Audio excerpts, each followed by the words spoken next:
Welcome, ladies and gentlemen, boys and girls, everybody who is present out here today. I am very excited with a lot of enthusiasm, with a lot of power. I'm coming back to this episode of #LearnWithNik, which is a part of community over competition. We believe in community over competition. Nation first, no compromise. As you guys know, my name is Nikhil Sharma, signing in today. And today I have brought a very special guest with me. His name is Praanesh Bhuvneshwar. And before I welcome him on board, before he joins with us in this particular meeting, I want to pass on this message and a small introduction about who he is. So Praanesh is the co-founder and the CEO of the company called as Qoruz as of now, and which is one of the India's leading brand management agency, where they are trying to solve a problem in the market, where they're trying to merge the brand with the influencers directly by catering it to one of the best brands in the country, which is ITC. You can talk about Merico, Zawami, Oppo. These are the brands that he's dealing with. And I'm very much fascinated to host him today in this particular session. I'm pretty sure all of you people who are listening to this particular interview from him in a couple of minutes, you guys would need a notebook, pen and a paper to take huge amount of notes, because he's going to give you some bombarding answers, the questions that I've prepared for him, right? So with this, I would like to welcome Praanesh on board. And here you go, Praanesh. What's up? Welcome to Community Over Competition Live. Thank you so much for thanks a lot for inviting me, Nick. It feels little proud and pretty happy that being a part of this community which you're doing. I really appreciate what you've been doing so far. Taking time out to actually educate the youth, empower them, and also build a community, right? I mean, there are certain things which people wish to do versus people actually do. I think you're bridging the gap beautifully, right? I hope some point of time down my life, I also start contributing towards the community. But I'm very happy to be a part of whatever you're doing here, maybe a tiny role, whatever I can play. Wow. This is beautiful. Praanesh, I am super excited. First of all, I am very grateful and thank you so much for giving your time, valuable time, because I completely understand from the startups ecosystem how difficult it is for an entrepreneur to give 30 minutes of his valuable time, because we tend to, all the time, we are always working, right? Let it be midnight, mornings, late nights. We are ready to sacrifice everything that comes in our journey because we want to really solve the bigger problem in the world, right? And I'm very grateful for that. So Pranish, the first thing that I want to begin with is that what has been your journey? What has been your journey so far? Like, how did you start it? And how could you figure out that, okay, you want to start Qoruz and you want to go into influential marketing industry? What is that journey all about? If you can just highlight a little bit about that. Yeah, my journey was pretty much the journey of every entrepreneur, right? I mean, you are in a job. I mean, to put it in very simple words, you're in a job. You understand there is a persistent problem you are facing, whether it's as a part of your job or outside your job, you're facing that problem. You see that nobody is solving it, and then you understand that there can be a better way to do it. You start putting together small experiments, and you fail on those experiments. You iterate with the learnings, and then start putting together a new learning, right? Pretty much to summarize, that's the same thing in my journey as well. I mean, I was a digital marketer. I used to work with multiple agencies. We used to handle brands like PepsiCo, Indigo Airlines, Carbon Mobiles used to be a pretty popular brand during that point of time before the others took over, like Oppo and Vivo, Shine.com, Monster.com. These were some of the brands which I used to handle, right? Influencer marketing, while it's a cool term today and everybody knows about it, back then when I was in an agency, was a new era which was forming, and nobody actually realized that there's a new era coming in, right? I realized that this is going to go big, because I noticed that a lot of content creators were coming up, and during that time content creators as a terminology itself didn't exist, right? But interestingly, brands were very keen to explore this new medium. Everybody was hustling around, and I figured that okay, there can be a probable technology play in it to actually simplify the tasks and then make everybody's life easier. We put together a couple of experiments failed. We started in 2015, we bootstrapped it because we were also unsure of where this is going to go, right? Luckily we landed on Qoruz. A couple of clients took interest, and then the ball kept rolling, and then we are not as free here. It's a very typical hit the wall, turn yourself, and then go forward, and then again hit a wall, jump on the wall, but keep going forward. Wow, this is a beautiful one. That's a bulb on moment. I believe all of you people who are listening it, if this was a bulb on moment to see his journey, please type in the comment sections below bulb on, because most of the people might have had a bulb on moment, like, oh wow, okay, we can be a digital marketer, and then in the near future we can still become a CEO and a founder of a startup too, and we can bootstrap it, we can make mistakes, and we can still get up back again and still restart the journey from scratch. Right. And I think that is one of the best quality that an entrepreneur must have, that if he's ready to lose everything and to restart back again. And to be very Absolutely. honest, I was at a bankruptcy stage in 2019, like complete bankruptcy. I had to take a lot of loan and to support my dad. My dad has filed a bankruptcy on his business during COVID-19 times. And there was somewhere around 2 million loan on us. I had to pay that loan from my saving. I had to sell one of the share of my company to a local investor. And then now I bought that share back from him, and I'm like, I want to be the sole owner. I cannot give anything to anyone. So that's a part of the journey. Awesome, awesome, awesome. Praanesh, now moving forward, I have noted down a couple of questions for you, and I'm gonna shoot my first barn towards you. Okay, so how do you connect to brands, or how do you help them? Now you say like you are a startup, you're already doing this for the influential game, and you're merging these brands. So how do you approach them? How do you connect them to the influencers? What is your 3-step method or 3 secrets that you guys can push into See, I my mean, audience? fundamentally, if you're looking at the space, right, brands or even a marketer faces three major problems, right? One is like, what do I do, right? How do I do it, and what happens after I do it, Right. right? We are basically addressing these three very simple problems using technology and partly automation, partly human, right?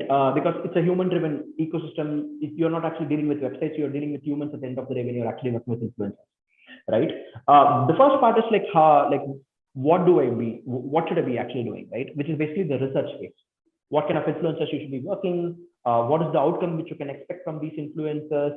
Where am I reaching, etc. So we basically using a crawling technology understand that we are crawling close to about like 3 lakh unique influencers, close to about 5 million unique profiles. So for example, let's say if it is Nick may be on Instagram, Nick may be on YouTube, Nick may be on Twitter. We configure all of this and then tell everyone that like this is Nick and this is Nick everywhere, right? That is the first level. Second level, we do that like, okay, Nick speaks about this, Nick speaks about startups, Nick speaks about community, Nick speaks about people, Nick speaks about youth. And when Nick speaks about youth, this is the engagement with people he gets. When Nick speaks about like community, this is the engagement which he gets. Versus the kind of people who are engaging with Nick are also interested in these people. So this basically gives a marketer an understanding, is Nick even a right person to engage on my particular campaign, which is relating to youth, right? So that is the research phase. The second phase is like, okay, you know what, how do I reach out to Nick and how do I work with Nick, right? So we enable direct communications with influencers. You can reach out to an influencer and understand what is the probable collaboration mechanism which you would want to ideally work with, right? And the third phase is like, you know what, like, oh, okay, I'm associated with Nick. And I and Nick are creating this great piece of content, but I want to know what is happening to this content. Will it even reach the right guys or not? Which is basically the measurement and analysis, right? So we use again tracking mechanisms to understand who is engaging with the content, what are the kind of sentiments happening on Nick's videos, what are the kind of people who are engaging, what was Nick's previous content performance versus this content performance, what possibly can be improved on Nick's content piece, right? So these are the three phases. So it's just like pre, during, and post, where we help with brands. Awesome, awesome, awesome. So in my community too, I have something on the similar lines, Pranesh. What do we do in COC is very similar to what you have done. And we have also divided into 3 levels, okay? So my model speaks about somebody being a novice, then a pro and a superstar. So novice is someone who is just entering into the game of influential marketing. Star is someone who has already built an influence. He knows, but he has got a very stagnant growth now. It's not growing exponentially. And superstar is someone who has been growing exponentially, but he doesn't understand the power of creating communities. And summing up, community over competition is catering to these 3 categories of people too, wherein we are so excited that now the youth is getting the right message. Now they will be able to understand the people who are in my community. So we are nurturing a people of around 500 plus entrepreneurs and influencers who are learning from us how to build their own ecosystem based model. And the thing that you said right now, discover, collaborate, and analysis, right? These are the 3 stages. It will hit the bullseye to them. Guys, if you guys are listening and if you guys can resonate this with Praanesh, I want you guys to go and follow Praanesh right away onto his LinkedIn, LinkedIn I mean, or like I'm Instagram available on LinkedIn. profile. Yeah. LinkedIn, right? What is the Yeah. name Yeah. out there? LinkedIn profile name It's is Praanesh. I mean, like linkedin.com/in/Praanesh. Praanesh. Praanesh, right, Praanesh? Awesome, Yeah. awesome, awesome. And I'm going to share your link with all of those people. But now, before we move in forward in this particular interview, I want to shoot my second barn to you. Okay. The second Okay. barn is all about, I want to understand from Praanesh and from Qoruz perspective, what do you guys think is the future of influential marketing in India? And do you think influential marketing, how I understand, is on macro and micro base? What type of influencer is going to create better impact? Micro influencers who are within the less followers group of, say, like from 2000 to 10,000, or macro influencers who have got more than 10,000 plus followers? I'll address this basically a part one question, the part two question, right? The Yes. part one of the question: how do you think influencer marketing is grow in India, right? Dude, I mean, like, this is like how software as an industry kind completely changed the world, right? Suddenly, everybody wanted to be a software engineer. 2007, it pretty much caused that bubble of like the thing. But yeah, not even after the bubble, like the software really runs the world. Imagine the same thing happening with content, right? To put it in other simple terms, in 2006, everybody wanted to be a software engineer. Fast forward 2022, everybody wants to be a creator or an Instagrammer or a YouTuber, right? What we are talking about is not a small increment in an existing industry. What we are talking about is an economic shift, right? Where if there is like, for example, let's say if you're filling your insurance form, what is your occupation? There is occupation is like business owner, lawyer, doctor, engineer. There will be a creator which is going to come up. Awesome. And I am not kidding. It's getting that big. I mean, yesterday there was a company which launched India's first credit card for creators, right? Yes. They launched. They recently launched. They raised a small round of funding, right? Who would Right. have thought that, like, okay, you know what, like, I can actually pay because of every time I create a content, I will pay with my content creation ability rather than slogging my ass off in a 9 to 5 job, right? I mean, Right. it depends, right? I mean, like, there are people. I mean, like, no offense to the people who are having fun with their jobs, but let's be honest, right? I mean, like, 70% of the people hate going to office on Mondays, right? And we have creators on one end who's creating a great piece of content every Tuesday or every Wednesday, posting that content, creating a community, engaging the audience, finding ways to keep them engaged and also monetize the passion, right? What we are speaking about is an economic shift, right? I mean, like, where, okay, like forget being a doctor or an engineer, let's be a creator and a YouTuber, right? And work at our own will, right? Create our own definition of our future rather than being controlled by a particular economy or controlled by my Oh, boss or maybe even my corporate, Balgon right? moment. Balgon moment for me. See, like, the moment when you start thinking like this, then you understand that, like, it's not a Wow. fad. A lot of people think that, like, okay, you know what, it's just a trend. No, it's not a trend, it's a shift, right? Yeah, it's like building a This culture. Like KFC was not having a culture, and they struggled for 12 to 15 years to build that culture. And now everybody wants to have KFC. Fried kitchen. There was no culture in 1990s, but then by 2020, by 2003, 2004, 2005, KFC started to boost up in the international market, and now they have more than what thousand around 1,000 outlets across the world, right? So yeah, awesome, awesome, Pranish. This is very nice. And the bulb on moment that I wanted to pass on to all of those people, what had in my mind was like, as Pranish said, that the creator economy is going. So now you guys are going to become like, okay, I'm going to be the influencer or somebody like that. But don't be someone who is just copy pasting stuff, because most of the influencers in today's age, Pranish, you would also agree to this, that they are just taking content from somebody else and just portraying it. You'll not be able to sustain in the ecosystem for a long period of time. If you really want to sustain, does this make sense, Pranish? If they have to sustain, what are the suggestions that you would have for them? See, I mean, this is a fine line between passion versus monetization, right? To Mm. put it simple, if I put money on my priority, then I will just do things in a monotonous way so that I'm just making money, right? You Okay. know that over a period of time, I'm not experimenting, I'm not trying something new, I'm just copy pasting a template which is fixed by somebody else. If you are making a copy of something, you are just ensuring that, like, you're promoting the guy who's already there. Mm. You are not actually creating something new, Let's say if I am saying that like tomorrow, if I just say that like, you know what, like Nick has started this show, I'm gonna do the same show. I want to be a Nick or something like that. Everybody who's watching my show, you know what, like this bugger copied me, right? It's the same thing, right? I mean, you can also create something. I mean, create something passionately, right? Money will by default follow, right? I mean, maybe you are learning the business skills, you are learning being a good salesperson, being a, I mean, salesperson in the sense like networking with people, etc. I still call it sales, right? You're in the journey of making yourself better with respect to networking with people, etc., etc. But as long as you are passionate and continuously doing this, from my own personal experience or something like that, you will eventually make money. So don't chase money, chase passion, and create content which you are passionate about it. Don't create content like which just is a replica of somebody else, and then like you are making a part two or a me too kind of a content or a me too kind of a product. Well, one more question triggers to me. Okay, when you say that, okay, don't create content based on something like that. Be more passionate about. Now, the youth of our country. Okay, the impact on youth is the second half of my question that I had. I want to reframe the question to you. I want to reframe it in such a way that, okay, let's say for an imagine I'm the youth of the country of India. In India, we are 150 crore people plus. The things is growing as of now. So 150 crore people, we have got a huge economy, and we can grow exponentially in the upcoming 1 decade. What do you think is gonna impact the youth if they are creating content in just education or in just entertainment? Because currently the trend is all about, because influencer marketing has just started 2 years. 2 years is the trend. So these all influencers are creating a lot of entertainment based content. What do you think that the only entertainment based content would sustain? Only educational content would sustain? Or it can be a midway, which can be an infotainment where we enjoy, entertain, and we educate too. What do you think would be one thing that would work in the next decade?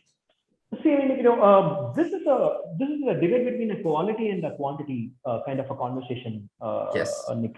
I mean, like, see, entertainment content is probably the easiest type of content to make, right? But and that is actually why entertainment content creators are lost. I mean, like you slap a music of like some dance music and then start dancing to steps which is copied by somebody else.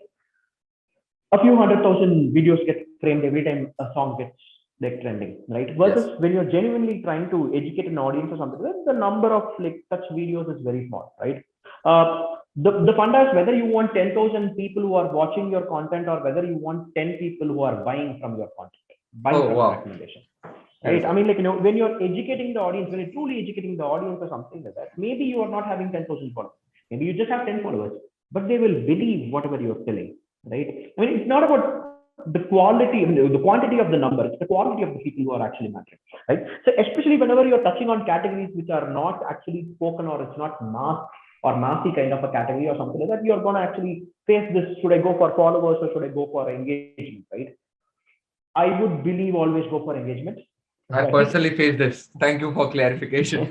Yeah, go for engagement because like I mean, it's influencer. Being influencing is not just like you're just turning out content. You're not a production factory. You're not a mass production factory. You're supposed to influence people at the end of it, Wow. right? And that will happen when you're actually contributing something significant, something unique, something probably not everybody's actually doing. It's going to be tough, right? It's definitely going to be tough. I'm sure the journey which you're doing is not an easy task at all, right? End of the tunnel, it's very rewarding. Yes. That's what we both are trying to do, right? Because we believe in a long-term give. We don't believe in like instant gratification kind Absolutely. of a stuff, right? So Absolutely. that's one of the trait of an entrepreneur that everybody would need if they really want to be an entrepreneur on this planet, right? Which is what we have learned. So Pranish, who are your top three people whom you follow? The personal question, like you take inspiration from. So, I mean, I have a little bit of a different kind of people who I follow. There is this guy called Josh Brown. Okay. Mm-hmm. I'm sure you probably follow him or you should follow him if not, right? Mm-hmm. He's a guy who translates people's minds and then helps you actually understand people better and effectively make a sale, right? So he talks about things like zone of resistance. He talks about things like why people are checking your LinkedIn profile out but they're not giving you a connection, and how to actually be friends with them, how to actually speak to a client who's resistant, or maybe even he talks about very simple things like why do people take proposals from you but never get back to you, right? Yes. So, I mean, And that guy is a is this wealth the of same knowledge. guy? Is this the same guy who wears the suits and different And colored I don't know suits? what is his DP right now. I mean, he's a he posts this. I mean, I'll share the link probably with you, right? I mean, I follow like somebody I who is in the same love. lines. Oh, okay. I love this guy. Every time he speaks about something, then you will realize that, like, see, I mean, when you're, let's assume that, like, you're actually in front of a client and trying to make a sale, right? You would have closed one sale out of probably 10, right? What happens in your mind is, like, you will think that that one client actually understood you, but it's actually inverse, right? It's you actually were able to manage one client, right? We start on, I mean, he breaks down what happens wrong when you're actually talking to somebody, right? How beautiful. And I'm not even kidding, right? Every time when he posts something on LinkedIn, I take it and then share it with people. You know what? Wow, he's able to break down human psychology in a much more simplified manner. I love that guy. It's not even funny, right? Wow. Second is a guy who basically is from the marketing department. I mean, I forgot the name of. I think his name is Dave, right? Dave is the CMO of this large company called Gong, right? Gong is one of the largest sales enablement companies, and I think they went for IPO already in the Yes. SaaS space, right? He's a marketing version of Josh, Josh. right? What Dave does is Dave simplifies the process of sending an email, right? I mean, see, we've been sending emails for, like, donkey years, right? It's not like an email is a new thing, right? India has not adopted that trend so far. India is still yet to learn email marketing. Yeah, India, forget India. Like, I think, like, even I am yet to learn. Like, I used to write this long emails, right? I mean, which will go for which will go for 2 pages. The Yeah. simplest thing which he says is, like, dude, do I have time to scroll that mail for 2 times? So Right? true. I mean, and almost always I'm not actually opening this email on laptop. I'm opening this email on Bang my on. phone, right? If I'm not able to grasp what you're trying to say in the first 2 sentences, you're out. Maybe you're great after the third sentence or the fourth sentence, but I'm not even going to read the third sentence or the fourth sentence. So Right? So this guy used to be the CMO at quite a few, like, SaaS companies, and then now he keeps shifting on. And I love that guy, right? The third guy, I need to think a little bit about the third guy. I It can be mean, a quite girl a few too. people. It can be a girl No, like, too. yeah, I mean, like, I'm sorry, I'm like, in top of my mind, I'm not able to recall, right? I mean, like, I'm like, in Indian context, I follow this. There's a person called Kushal Sanghi in the digital Yes. industry. He speaks a Yes. lot about, like, how the industry is evolving. There's Karthik Srinivasan. I love Karthik Srinivasan's content. I love him too. He breaks down every single campaign and why it worked, why it didn't work. I mean, he will not add his own opinion or bias to it. He will break down as a neutral person and what worked. I think he used to be the national creative director, and eventually he became a entrepreneur slash consultant for a lot of startups. I mean, I love Karthik Srinivasan. There is another person called Harun Bijli. Yes, I've heard him too. Yeah, he's communications, group communications strategy director at Tata Group. So Yes. yeah, these are a few guys who I follow. I mean, I will not say that, like, anybody in particular, because I love certain aspects of the thing. I like the way how Harun basically criticizes, like, bad campaigns and good campaigns. He will not give brownie points just because you are a big brand. He will just, like, straight away from the heart tell you, saying that, like, what, it's a Oh, terrible raw. campaign. Very raw. Just Right. blunt on face, whether you like it or whether you don't like it, he's like Jairam ji. Take it or just go. Take it or leave it, right? So yeah, these are Very some of true. the people who I follow and who I love. I mean, and there's, like, I mean, today morning, and a lot of the digital marketers of the upcoming startups are also pretty active on LinkedIn. I follow those guys. Today morning, I was following this guy called Sindhu Biswal. He's the marketing guy at Yes. Better Half. Better Half is one of the few dating apps which is actually Yes. making some noise in India. There is another marketer called Nivas from Freshworks. Nivas talks everything under the sun about startups. So, I mean, though he's actually working with Freshworks for startups and Freshworks, but yeah, he talks everything about startups. These are all the people who I love reading content about. Wow. You should also speak about basically I think there are a lot of people, and I interviewed a guy very recently. I think his name is Ganesh. You should also follow him. He is also one of the person who is very amazingly creating content about the same, and he does a very great job. I'll share his link of his profile too with you. Maybe he can also add some value in your journey so far. That's one person whom I would love to suggest to Definitely. you. And there are a lot of startup founders whom I've been looking at in terms of building communities. So there have been a lot of startups that are coming into edtech space. And in edtech space, what I've seen is like nowadays people are just talking about how can I be a creator who with the power of my words, how many people am I able to impact? Because what I have been believing, okay, and with this, my second question will be integrated into the same thing. Like, what message would Pranesh would like to give to the new influencers who are looking forward to collaborate with a platform who is helping them to market them as an influencer? So now some people who will come to me in my platform, which is COC, who will come to me, people who are looking for to build their own ecosystem with their own hands, right? And then if somebody is like, okay, I have my ecosystem, I have my follower base, now I want to scale it up, then they have to go to Pranesh. Now what would Pranesh expect from them? So a lot of followers who are at my level 1 stage can be your level 2 support team too, because you can be a support team to them, basically, to the level 2 people. So yeah, so what would you expect from them? How So, should I mean, they like, approach you guys? great question, Nick. See, I mean, this is something which I'm following. I mean, which have been following the industry on how creators behave, right? There is a pull strategy which you can do and a push strategy which you Yes. can do, right? A push strategy is when you are reaching out to a brand saying that, hey, I'm there, I'm doing this, why don't you collaborate with me? And we get a ton of these messages on a daily basis, right?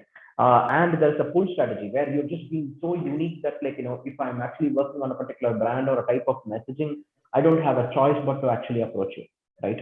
I would always like encourage creators to approach a pull strategy, right? Work on your content, make your content so unique and then, like, so engaging that a brand doesn't have a choice but to engage with you. Instead of, like, going and approaching every brand saying that, what, here is my deck, here's my media deck, like, no, this is the money which I'm charging. Because every brand actually gets bombarded with these messages on a daily basis, right? So true. But if a brand is always sure that, like, who they want to work with, right? So be unique and try to actually ensure that, like, you're creating engaging content and creating a community which is the type of community which the brand wants to have. Instead of, like, I mean, like you say, keep saying community, right? Instead of, like, just creating content and trying to push that content to the brand, right? And sorry, I missed the second part of the question. So the second part of the question is like if they want to be with you on your platform, which is Chorus. So if they want to be a part of The Chorus, Qoruz is like fairly simple. That part is fairly simple, dude. I mean, we what we do is, like, there's a page called chorus.com/influencers, right? okay, You can go and sign up, and then the product automatically creates a profile for you. Probably it has already created a profile for you, but you claim that profile. As soon as you create that profile, pretty much everybody who's using Chorus will start seeing that, hey, you know what, Nick is onboarded and Nick is registered himself as a part of Chorus. It works pretty much like LinkedIn, right? Then brands will start discovering you and directly start reaching out to you. That's a pretty simple process which we are managing. I think after this call I'm gonna do that for Great, my great. niche too. Awesome, Pranesh. This is like wonderful talking to you, and I think we had spoken about all the segments. I just want to go a quick recap on what we spoke about. We spoke about what are the problems that the brand is talking about. So irrelevant content, a lot of money that the brand has to push in, and they spend a lot of time also. It's for brands, it's not just about money, it's about their time. How much of time am I going to put in? And that's where the example of Warren Buffett comes into picture, right? So if Warren Buffett has to invest in Pranesh or in Nick, what would he see? He would see what is the quality outcome of the time and the money that he's going to pump in. It's not about the money, how much he's going to pump in. It's not about how much profit is he going to make. It's about what is the qualification of that time and the money that he's going to put into this particular person. Is it worth it or is it worth it? So he will stay on the same lines. And that's what we spoke about, the brand problem, which Pranesh and Pranesh company is trying to solve in the current market. Number two thing was we also spoke about how to connect with brands. What are the 3-step process? Pranesh had given us 3 simple steps, which is discover, collaborate, and analyze. Correct me if I'm wrong, Pranesh, on these lines. Then we spoke about the future of influencer marketing, which is a new culture that India is adopting so far. Yes, it's a new culture that the entire world is adopting, not only India. What I feel is the entire Europe, Asia, continent is adopting to it.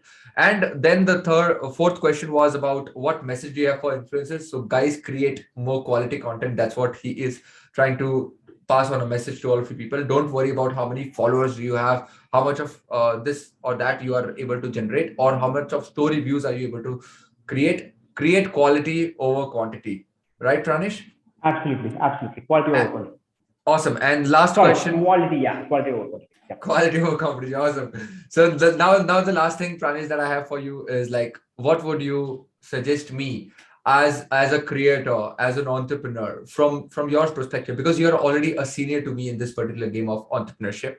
I'm just a startup guy. I'm just a beginner guy who is still not even bootstrapping. I have not even done bootstrapping of my companies. It's just at the stage where I just formulated a team which was already there from before. Couple of friends coming together, our expertise merged it, and we started to do things for different brands.